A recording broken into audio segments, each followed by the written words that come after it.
May isda ka ba dyan or karne? Aba, mas masarapin natin yan gamit ang mga simpleng ricados. Sulit at mas masarap talaga magluto at kumain sa bahay. Bahala ka na sa isda na gusto mo, 500 grams, basta boneless. Pwede ka rin gumamit ng karne. Hiwain lang natin to. Ganyan no, hindi masyadong malaki, hindi rin masyadong maliit. Lipat natin sa bowl. At titimplahan na natin to. Asin, paminta, konting all-purpose seasoning, at isang itlog. Babawi tayo sa sauce mamaya. Yan, lamasin. Okay. 1/4 cup na cornstarch. 1/4 cup rin na all-purpose flour. Pagsamahin. Sa isa nating ilagay yung mga isda. Ito na lahat. Takpan, mabilisang balot to. Shake, shake, shake lang. Para mas mabilis. Yan oh, balot na balot agad. Dito tayo sa likod. Agay. At nagpapainit na ako ng mantika dito. Mantika, check kung mainit na ba. Yan, mainit na. So, i-fry na natin itong mga fishy. Wag lang i-overcrowd, no? Mamaya na lang itong iba. Tapos, iprito lang natin hanggang maging golden brown. Yan, hayaan lang muna natin, no?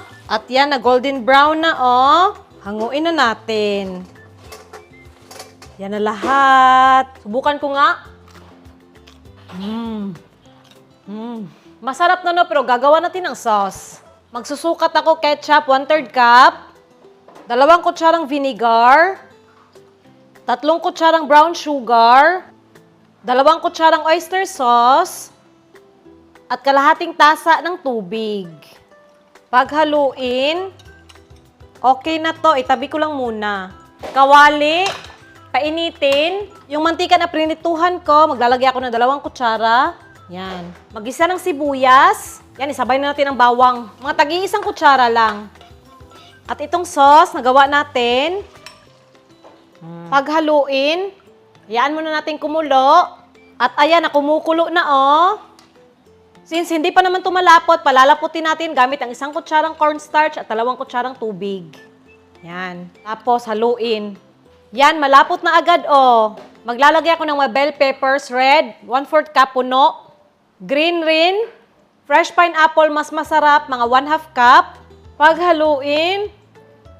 Yan, oh. Okay na to, no? Patayin na yung apoy. Mag-plating na tayo. Ito mga isda, pwede mo i-mix sa sauce. Pero ako, itatoppings ko lang.